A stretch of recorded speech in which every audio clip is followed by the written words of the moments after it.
Hello and welcome to this week's episode of Inside Owl Athletics. I'm Justin Mahan. The men's lacrosse team is now 1-1 after taking a loss at home this week. Inside Owl Athletics' Peter Dubois tells us how it happened. The Keene State men's lacrosse team took their first L of the season Tuesday night against Western New England University. The Owls outshot the Golden Bears 49-31, but struggled to find the back of the net. Western New England had the lead at the end of the first quarter, outscoring the Owls 5-2. The Owls were playing catch-up for most of the game, but failed to ever secure the lead. The men's team will hope to turn things around next Wednesday as they head to Tufts University. For Inside Owl Athletics, I'm Peter Dubois. Peter Dubois was also at the women's lacrosse game this week, where they lost to MIT in overtime during their season opener. The women fought hard in what was a closely contested game Wednesday night, but they weren't able to pull off the overtime win. MIT scored 6 in a row to start off the first half, and Keene State finally answered with a shot from freshman Allie Daisy. Keene State managed to get back within 2 points at halftime, but MIT put up 3 more quick goals at the start of the second. The Owls pushed to get their first lead of the game with just 2 minutes and 40 seconds remaining, and the Engineers scored a desperation goal to tie it up with just seconds left. Only 36 seconds into overtime, MIT scored the game-winning goal. The team will be back home Saturday to face Roger Williams University. For Inside Owl Athletics, I'm Peter Dubois. The baseball team is off to a strong start after Tuesday's game against Clark University. Inside Owl Athletics' Tyler DeRosa fills us in. The baseball season is back, and the Owls kicked things off at Clark University. The Owls hit hard in the first inning, including this single by Nate Rossi, giving the Owls a 3-run lead. The Owls extended that lead 6-3 with this RBI single by Connor Walsh. The Owls' offense fired on all cylinders with this 2-run home run by David Savini, capping off the day for the Owls. Although Sean O'Donnell got the start, Brandon Heath pitched 6 innings and sent 5 batters back to the dugout. The Owls defeated the Cougars 8-3. The Owls will hit the road this Sunday to face William Patterson. For Inside Owl Athletics, I'm Tyler DeRosa. Men's lacrosse swept LEC awards this week. Senior Paul Beeling was named Offensive Player of the Week after recording 4 goals and an assist in the Owls' 18-11 victory over RPI. And senior Matthew Howe earned Goalkeeper of the Week after his efforts between the pipes. And junior Charles Malloy received Defensive Player of the Week, being a key player of the defensive line. Postseason awards continue to pour in this week. The women's basketball program earned 2 awards. First, senior Sandy Purcell was named All-LEC second team after averaging about 13 points per game, 2.2 assists per game, and about 2 steals per game this season. And freshman Lily Schleiman was named to the All-LEC rookie team after averaging about 9 points and 5 rebounds per game and shooting 32% from behind the arc.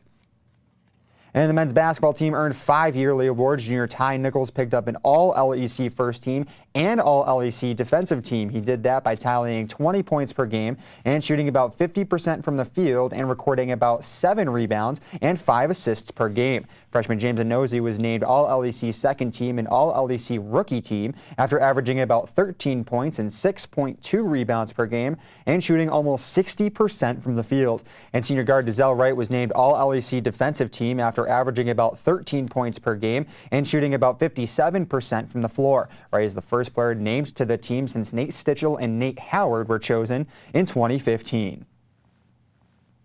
This year marks the 20th anniversary of Keene State's inaugural season in Division III. Though a controversial move, it has proved to be a successful move nonetheless. I headed to Spalding Gym this week to take a look back at that transition. Over 20 years ago, the decision was made to move from Division II sports to Division III. Although controversial, it was a successful decision. But the troubles came not from accepting the change, but from preparing the teams for their future.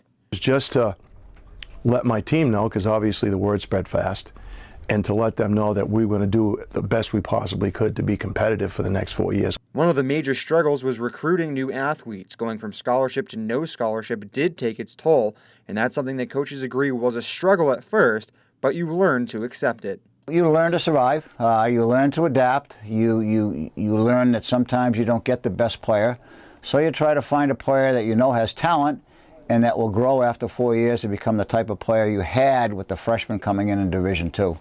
Coaching is a challenge every day, whether it's on the court or off the court, so that hasn't changed at all. But the biggest difference, like I said, was playing against the level of talent that we played against. John Ratliff was brought in to face the transition head-on. His main priority with the change, sport equality. Ratliff saw that only a few sports were given the resources they required, and that was something that he worked on right away. Because that's where the scholarship dollars were going. That's where the majority of the budgets were going. We're going to basketball and soccer. And I said, you know what? No, we need to treat each program so that each one has an equal opportunity to be successful. 20 years later, Keene has become one of the most successful programs within the Little East Conference. But was the change worth it? Coach Boucher has the answer. Was it positive or negative? That's not for me to decide. I think history tells the story there. Tune in next week when we examine the successes of the last 20 years. With spring sports well underway, there's one team that continues to train hard for their season opener. Wrapping up our spring season preview are softball players Molly St. Germain and Joellen Rasico. Ladies, welcome to the show. So, spring sports are well underway. Softball doesn't start for another few weeks. How crucial are these extra weeks for practice? They're very important. It helps us prepare, and by able to get those swings in and go down to Florida and get those 10 games in, we're really prepared, and we're able to get to that 40 games to get ready for the tournament. These next couple of weeks are really important for us to get in those extra swings, those extra pitches, those extra defensive plays to be on top. And there's other teams that may not be doing it, and we're 1 foot ahead of them. What exercises are the team working on? The team breaks down like hitting into different stations. We also do fitness in the morning and afternoon practices. We really mix up agility so we get all around, all aspects of the game, even though we still are practicing in the gym. And we're working on defensive, like little intricate, like little things, like defensive plays, what we need to do when a bunt's laid down, certain plays, and those are really important to get those down now so that when the game comes, it's flawless.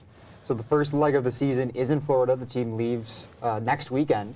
So obviously you're both pretty excited about that. How crucial are those games in Florida? They're very crucial. It really sets a tone to like how the team plays and like what the way Keene State softball is going to play, and that can get a message across to the LEC, and that can really be big for us coming back.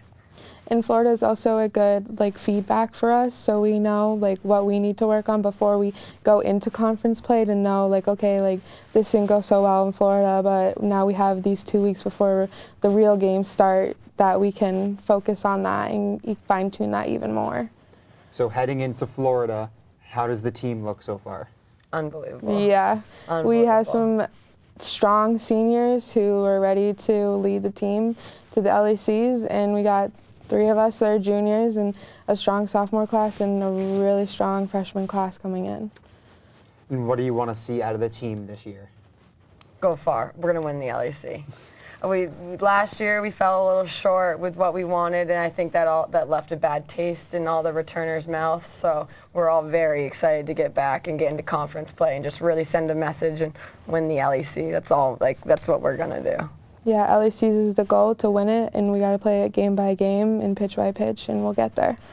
All right, well, ladies, thanks for joining us today. Good luck in Florida, and not only hope you do well, but also hope you have fun there as well. Thank you. Moving to another spring sport, we feature track and field thrower Melissa Wydra. Inside Owl Athletics, Emma Hamilton documents the ordeal Wydra went through after suffering an elbow injury. After hearing a crackle and pop in her elbow while throwing javelin, senior athlete Melissa Wydra knew something wasn't right. She ignored her injury for quite some time, but then her elbow blew up to the size of a tennis ball. After seeing a specialist and hearing the word surgery, Wydra thought her athletic career was down the drain. Tommy John is a procedure where a healthy tendon is extracted from the arm and is used to replace an arm's torn ligament. Her injury included a tear in a nerve leading to her fingers.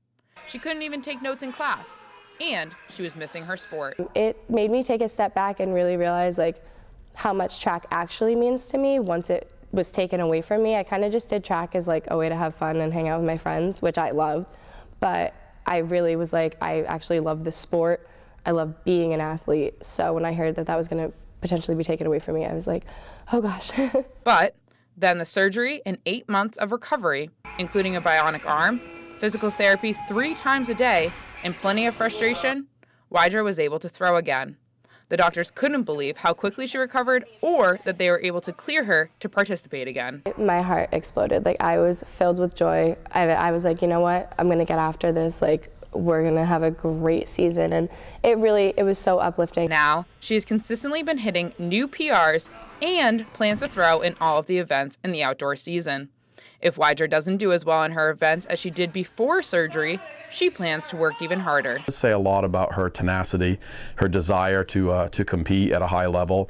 And I think she has some goals that she hasn't yet, like I mentioned a minute ago, that she hasn't yet fulfilled, and she wants to prove it to herself that she can do it. Pickering says Wydra always has enthusiasm and passion while throwing. He says she works hard in the gym and during practice to better herself each and every day. Now her arm is back to full strength, her body is back to full strength, and we're going to see big things from her in the outdoor season. The new season is coming soon, but the large scar on her elbow remains the same.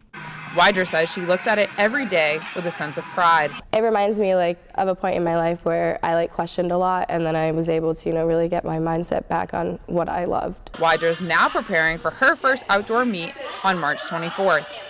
Reporting for Inside Owl Athletics, I'm Emma Hamilton. It's a busy week for the Owls, starting with a baseball doubleheader at number 19 College of New Jersey Saturday. First game is at 11, with the second at 1. And the women's lacrosse team returns to their home turf Saturday with a matchup against Roger Williams University at 1 p.m. Baseball team hits the diamond on Sunday, facing William Patterson University on the road at 11 and 1. And both men's and women's lacrosse teams are on the road Wednesday. The men will travel to Tufts University for a 3:30 p.m. matchup, while the women head to Amherst for a 6 o'clock game. And as always, you can catch all the Keene State action through the Owl Athletics website. Go to KeenOwls.com, click on the Game Day tab, then select Live Broadcasts. Again, that's KeenOwls.com, Game Day, then Live Broadcasts. That's all for this week. Thanks for watching. I'm Justin Mahan, and we'll be back next week with another edition of Inside Owl Athletics.